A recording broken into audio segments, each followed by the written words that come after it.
Hello everyone, members and people of the podcast. We're going to continue now Season 2, Joan of Arc. Joan foretells her doom. The troops must have a rest. 2 days would be allowed for this. The morning of the 14th, I was writing from Joan's dictation in a small room, which she sometimes used as a private office when she wanted to get away from officials and their interruptions. Catherine Boucher came in and sat down and said, "Joan, dear, I want you to talk to me."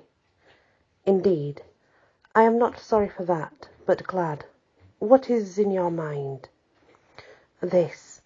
I scarcely slept last night, for thinking of the dangers you are running. The paladin told me how you made the Duke stand out of the way when the cannonballs were flying all about, and so saved his life." "Well, that was right, wasn't it?" "Right, yes, but you stayed there yourself. Why will you do like that? It seems such a wanton risk." "Oh, no, it is not so. I was not in any danger." "How can you say that, Joan, with those deadly things flying all about you?" Joan laughed and tried to turn the subject, but Catherine persisted. She said, "It was horribly dangerous, and it could not be necessary to stay in such a place, and you led an assault again. Joan, it is tempting Providence. I want you to make me a promise. I want you to promise me that you will let others lead the assaults, if there must be assaults, and that you will take better care of yourself in those dreadful battles, will you?" But Joan fought away from the promise and did not give it. Catherine sat troubled and discontented a while. Then she said, "Joan, are you always going to be a soldier? Always? These wars are so long, so long. They last forever and ever." There was a glad flash in Joan's eye as she cried, "This campaign will do all the really hard work. That is in front of it in the next 4 days. The rest of it will be gentler, far less bloody. Yes, in 4 days France will gather another trophy, like the redemption of Orleans, and make her second long step towards freedom." Catherine started, and so did I. Then she gazed long at Joan, like one in a trance, murmuring, 4 days, 4 days, as if to herself and unconsciously. Finally she asked in a low voice, that had something of awe in it, "Joan, tell me, how is it that you know that? For you do know it, I think." "Yes," said Joan dreamily. I know. I shall strike, and strike again, and before the 4th day is finished I shall strike yet again." She became silent. We sat, wondering and still. This was for a whole minute, she looking at the floor and her lips moving but uttering nothing. Then came these words, but hardly audible, "And in 1,000 years the English power in France will not rise up from that blow." It made my flesh creep. It was uncanny. She was in a trance again. I could see it, just as she was that day in the pastures of Domremy, when she prophesied about us boys in the war and afterwards. I did not know that she had done it.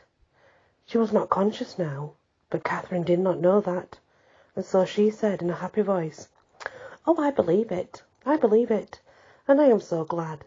Then you will come back and bide with us all your life long, and we will love you so, and honour you." A scarcely perceptible spasm flitted across Joan's face, and the dreamy voice muttered, "Before 2 years are sped, I shall die a cruel death." I sprang forward with a warning hand up. That is why Catherine did not scream. She was going to do that. I saw it plainly. Then I whispered her to slip out of the place and say nothing of what had happened. I said Joan was asleep. Asleep and dreaming. Catherine whispered back and said, "Oh, I am grateful that it is only a dream. It sounded like a prophecy." And then she was gone. Like prophecy. I knew it was prophecy, and I sat down crying, as knowing we should lose her. Soon she started, shivering slightly, and came to herself and looked around and saw me crying there, and jumped out of her chair and ran to me all in a whirl of sympathy and compassion, and put her hand on my head and said, "My poor boy, what is it? Look up and tell me." I had to tell her a lie. It grieved me to do it, but there was no other way. I picked up an old letter from my table, written by heaven knows who, about some matter heaven knows what, and told her I had just gotten it from Pierre Fronte, and that in it said the children's fairy tree had been chopped down by some miscreant or other, and I got no further.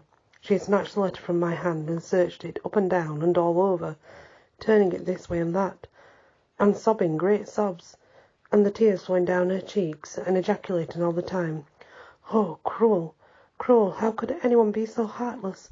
Oh, poor Abré, fait dit pour le monde, gone, and we children loved it so. Show me the place where it says it." And I, still lying, showed her the pretend fatal words on the pretend fatal page. She gazed at them through her tears and said she could see herself, what they were hateful, ugly words. They had the very look of it.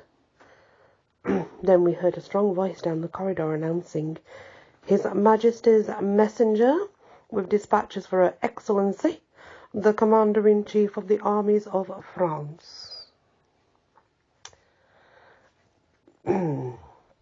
So,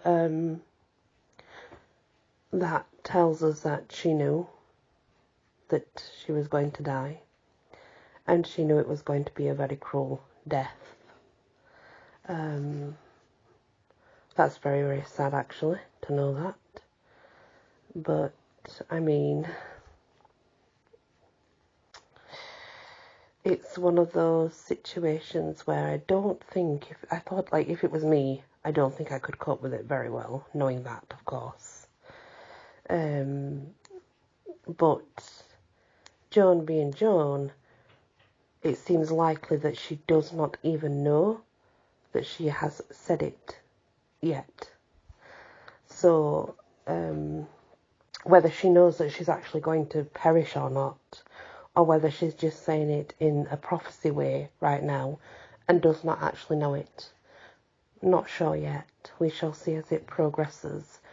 But she has 2 years left, so we're now going to see the 2 years in which led to her death and what happened there. From her good friend, of course.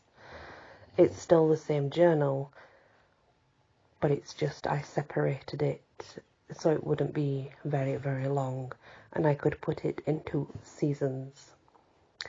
Thank you for listening, and many blessings.